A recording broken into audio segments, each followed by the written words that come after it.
materi kali ini kita akan membahas tentang teori kebutuhan Maslow, teori X dan Y, teori motivasi Herzberg, dan teori hubungan manusia Likert dan Algiris.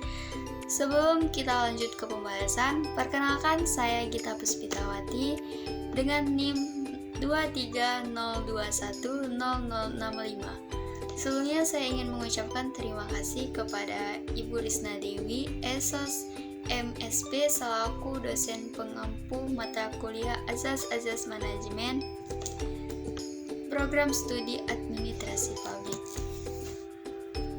Teori pertama yaitu teori kebutuhan Maslow. Teori Abraham Maslow adalah teori psikologi yang berguna untuk memicu munculnya motivasi pada seseorang individu dalam memenuhi kebutuhan mereka sehari-hari. Seperti yang sudah dikatakan di awal, bahwa secara garis besar Abraham Maslow berpendapat untuk memenuhi kebutuhan tingkat atas, seorang individu haruslah memenuhi kebutuhan tingkat bawahnya terlebih dahulu dan menggunakan keinginan tersebut sebagian hal untuk memotivasi. Adapun pembagian hierarki kebutuhan Maslow, yang pertama, kebutuhan dasar atau fisiologi. Kebutuhan tingkat dasar yang pertama ini memiliki hubungan dengan kebutuhan tubuh setiap individu, baik kebutuhan biologis maupun fisik. Kebutuhan yang sangat mendasar ini haruslah terlebih dahulu terpenuhi agar manusia dapat bertahan hidup dan melangkah ke tingkat kebutuhan selanjutnya. Kebutuhan fisiologis merupakan kebutuhan manusia akan oksigen, air, makanan, suhu tubuh yang normal, tidur, homeostatis kebutuhan, dan lain semacamnya. Kedua, kebutuhan akan rasa aman.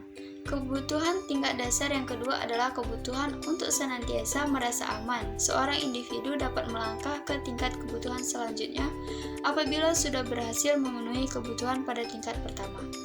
Abraham Maslow menjelaskan bahwa kebutuhan akan rasa aman ini meliputi rasa aman secara fisik maupun emosional. Perlu diketahui, kadar kebutuhan pada tingkat ini lebih banyak untuk usia rentang anak-anak. Hal itu dikarenakan anak-anak masih memiliki tingkat kewaspadaan yang masih rendah, sehingga pendampingan orang yang lebih tua sangat diperlukan. Yang ketiga, ada kebutuhan sosial, rasa cinta, kasih sayang, serta hak kepemilikan. Kebutuhan tingkat ketiga adalah kebutuhan mengenai aspek sosial yang ada di masyarakat, seperti kebutuhan untuk merasakan cinta, kasih sayang, dan memiliki hak kepemilikan terhadap suatu hal. Dalam tingkat ini, Abraham Maslow memberikan pendapatnya mengenai alasan mengapa seorang individu mencari cinta. Abraham Maslow menjelaskan latar belakang dari aspek tersebut karena didasari oleh kesepian, kesendirian, depresi, stres, dan kecemasan berlebihan.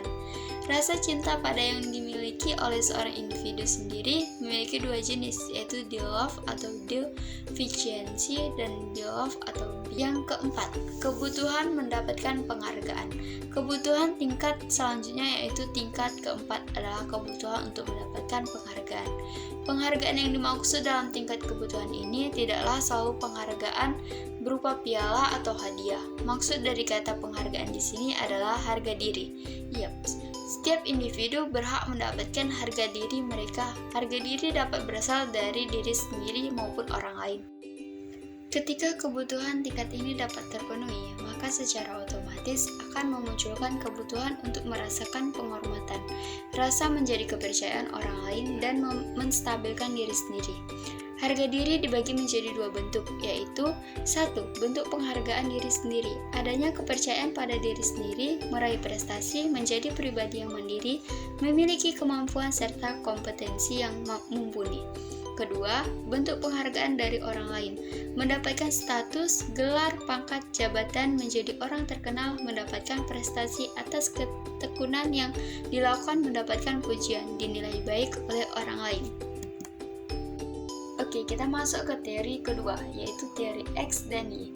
Teori X dan Y dari Douglas MC Gregor menjelaskan tentang pandangan yang berbeda mengenai manusia dalam organisasi. Handayani Ningrat, 1995. Teori X merupakan pandangan tradisional, di mana melihat perilaku manusia dalam lingkungan pekerjaan yang telah membudaya. Pada dasarnya, teori X melihat manusia dalam organisasi dari sisi negatif merupakan penggadaian bahwa karyawan tidak menyukai pekerjaan, lari dari tanggung jawab, dan harus dipaksa agar menunjukkan prestasi. Teori Y merupakan kebalikan dari teori X. Teori Y merupakan cara pandang manusia lebih modern melihat manusia dari sisi positif. Teori Y beranggapan bahwa manusia pada dasarnya menyukai dan menikmati pekerjaan. Mereka tidak memiliki beban. Manusia dapat mengendalikan dirinya sehingga tidak perlu diawasi dan mereka dapat memberikan pelayanan terhadap tujuan organisasi. Rata-rata manusia dapat belajar menerima dengan baik, bahkan mengusahakan tanggung jawab. Teori ketiga yaitu teori motivasi Herzberg. Teori motivasi Herzberg menggarisbawahi dua faktor penting untuk memuaskan dan memotivasi kita memiliki kebutuhan dasar, dan jika itu dipenuhi kita puas dan jika tidak dipenuhi kita kecewa. Tapi memenuhi kebutuhan tersebut tidak serta-merta memotivasi kita. Teori motivasi Herzberg memberi wawasan ke kita bagaimana program sumber daya manusia Anda tidak selalu memotivasi karyawan. Gaji misalnya, itu hanya membuat karyawan puas tapi tidak memotivasi mereka. Apa saja dua faktor dalam teori motivasi Herzberg? 1.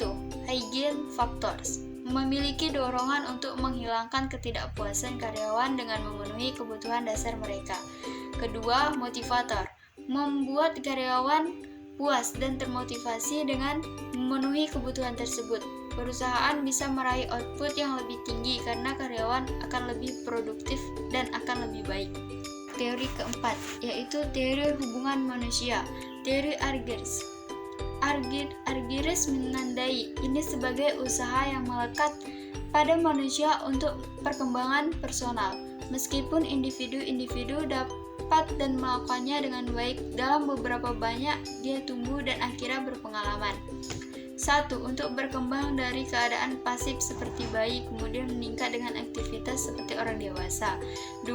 Untuk berkembang dari kondisi ketergantungan pada yang lain seperti bayi ke kondisi yang mandiri seperti orang dewasa. 3. Untuk berkembang dari kondisi yang hanya mengerjakan sesuatu dengan sedikit cara seperti bayi ke kondisi mampu mengerjakan banyak hal seperti orang dewasa. 4. Untuk berkembang dari kondisi yang tidak menentu, santai dan dangkal. 5. Untuk berkembang dari kondisi yang memiliki waktu yang singkat. 6. Untuk berkembang dari posisi bawahan dalam keluarga dan masyarakat. 7. Untuk berkembang dari kondisi kurangnya kesadaran seperti bayi. Selanjutnya, teori Likert. Likert merancang 4 sistem kepemimpinan dalam manajemen. Sistem pertama, eksploitatif atau autoritatif. Manajer sangat otokratis, mempunyai sedikit kepercayaan kepada bawahannya, suka mengeksploitas bawahannya dan bersikap paternalistik. Sistem kedua, manajemen mempunyai kepercayaan yang berselubung, percaya pada bawahannya, memotivasi, memperbolehkan adanya komunikasi atas bawahan. Sistem ketiga, manajer konsultatif. Manajer mempunyai sedikit kepercayaan terhadap bawahan, biasanya kalau ia membutuhkan informasi atau ide. Bawahan di sini merasa sedikit bebas untuk membicarakan sesuatu yang berkaitan dengan tugas pekerjaan bersama atasan. Sistem keempat, pemimpin yang berkelompok berpartisipatif atau berpartisipatif grup. Manajer mempunyai kepercayaan yang sempurna terhadap bawahannya dalam setiap persoalan, selalu mengandalkan mendapatkan ide atau pendapat bawahan. Sekian dari materi yang saya bahas, lebih dan kurang saya mohon maaf. Assalamualaikum warahmatullahi wabarakatuh.